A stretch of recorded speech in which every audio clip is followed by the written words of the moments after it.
사자성어의 깊은 의미와 사자성어가 생긴 중국사의 유래를 살펴보도록 하겠습니다.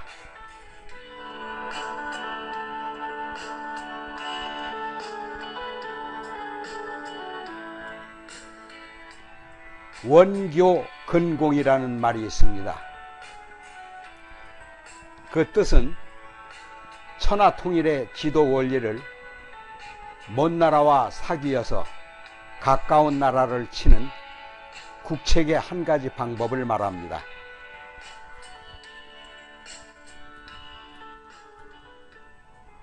춘추 전국시대에 진나라 소양왕의 재상이었던 장록이 어느 날 소양왕으로부터 만나줄 것을 약속받았습니다. 당시 진나라에서는 소양왕의 어머니 선태후와 그 동생인 양후가 재상의 지위를 차지하여 절대적인 세력을 가지고 천하를 호령하고 있는 형편이었습니다. 세력이 그쯤 되자 양후는 호시탐탐 제나라를 침공해서 자기의 영토를 넓힐 계획을 굳혀가고 있었습니다. 소양왕을 배알하고자 길을 가던 노상에게 소양왕이 맞은편에서 가마를 타고 오고 있었습니다. 그러나 장록은 공손히 맞이하거나 길을 비킬 생각은 없이 대담하게도 의연히 그의 길을 걷고 있었습니다. 이때 임금님의 행차를 안내하고 앞장서 오던 태감이 그를 보고 비키라고 소리를 쳤습니다. 대왕님의 행차시다. 길을 비켜라. 지금 뭐라고 했소? 아니, 지금 진나라에도 대왕이 있습니까? 하고 장록이 대답했습니다. 이렇게 옥신각신 떠들고 있는 것을 본 소양왕이 가마에서 내려 장록의 앞으로 걸어왔습니다. 그래도 장록은 큰 소리로 외쳐댑니다. 이 진나라에는 다만 태후, 양후만 있을 뿐이지 어디에 대왕이 있단 말이오. 이 말은 소양왕의 가슴을 찌른 말입니다.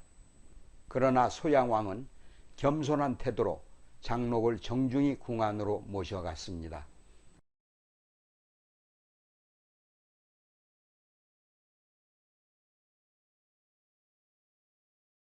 소양왕이 장록을 궁왕으로 모신 후 좌우 사람들을 물러나도록 하고 단둘이 앉은 자리에서 장록에게 말합니다. 지략이 뛰어나신 선생의 지도를 바라고자 합니다. 장록은 대답이 없었습니다. 진왕이 대답이 없는 장록을 향해 다시 청합니다. 선생의 하교를 바랍니다.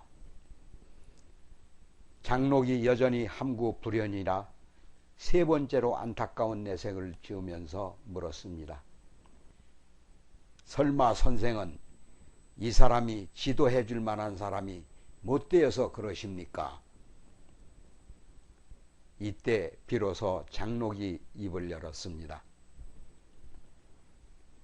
옛날에 강태공이 문왕을 뵙고 진언을 했는데 문왕이 이를 받아들여 상나라를 멸망시키고 천하를 얻었습니다. 그러나 비가는 태공을 시기하여 주왕을 뵙고 진언을 하였으나 주왕은 듣기는커녕 오히려 죽여버리고 말았습니다. 그건 무슨 까닭입니까? 한 사람은 임금의 신복을 받았었고 한 사람은 임금의 신복을 받지 못한 까닭이 아니겠습니까? 오늘 소인은 대왕과 아무런 깊은 교정도 없는데 소인에게 참고될 말을 하라 하시는 뜻은 잘 알겠습니다. 그러나 교천언심이라 사김은 얇더라도 의견은 깊습니다. 소인은 또한 비간과 같이 살신의 화를 자초할까 두려워 대왕께서 3번씩이나 물으셨어도 감히 입을 벌려 말씀을 못 드린 것입니다. 그러나 진왕이 말합니다. 내가 선생의 인격과 재능을 우러러보아 좌우 사람들도 물리쳐보내고 이렇게 간절히 선생의 지교를 바라고 있는 것이니 위로는 태우로부터 아래는 대신들에 이르기까지 솔직히 무슨 일이든 가르쳐 주시면 반드시 선생의 뜻을 받들어 행할 것입니다.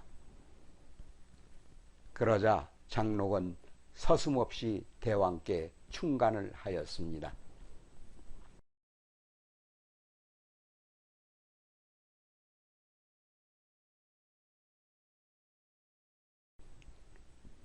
오늘날 진나라의 지위를 놓고 볼 때 어느 나라가 이같이 많은 천연의 병풍을 갖고 있습니까?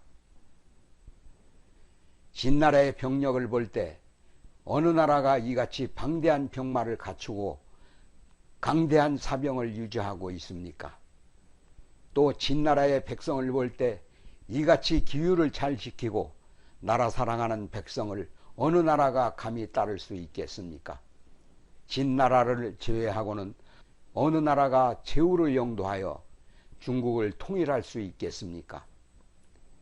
대왕께서 이런 포부를 지니시고 10여 년간 노력해 오셨습니다만 이렇다 할 성취가 없었습니다. 그것은 진나라가 이 제후와 맹약을 맺었다가 저 제후와 싸움을 하는 등 근본적으로 일괄적인 정책이 없었기 때문입니다. 소인이 듣기엔 근래 대왕께서는 무장들의 제안에 따라서 제 나라를 칠 작정이라고 듣고 있습니다. 아니, 그게 무슨 잘못이 있어? 장록은 이어서 말합니다. 가까운 한나라와 위나라를 뛰어넘어서 그렇게 먼 제 나라를 공략한다는 것은 현명한 처사가 아닙니다. 소수의 병력을 동원해 본들 제 나라는 끄떡도 안 할 것이며 그렇다고 한꺼번에 많은 병력을 출동시키고 보면 진나라 자체를 위해서는 이롭지 않은 경우를 또한 고려하지 않으면 아니 됩니다. 물론 가능한 나라의 병력을 아끼면서 한 위 두 나라의 군사를 전면적으로 끌어내자는 계획을 가지신 것으로 알지만 겉으로는 우호를 부르짖고 형식적으로는 동맹을 맺었다 손치더라도 정작 유사시에는 반드시 그들을 믿을 수 없다는 사실을 아는 바에야 내 나라를 허술하게 비우고 다른 나라를 건너뛰어 먼 나라를 공격하는 일은 아무래도 안심할 수가 없습니다. 일찍이 제 나라의 민왕이 낙의 군사에게 패한 원인을 보더라도 진나라가 멀리 떨어진 초나라를 쳐들어왔기 때문에 가까운 동맹국들이 부담이 너무 커서 배반을 했던 것이 아닙니까? 그래서 결국에는 제 나라 민왕이 천하의 웃음거리가 되고 정작 실속을 차린 것은 위나라와 한나라였습니다. 역적에게 군절을 빌려주고 도둑에게 식량을 내준 셈이 되었던 것입니다. 지금 대왕께서 취할 방법으로는 먼 데 있는 나라와 친교를 맺고 가까운 데 있는 나라를 정벌한다는 원교 근공책이 가장 이상적이고 실속 있는 방도라고 생각합니다.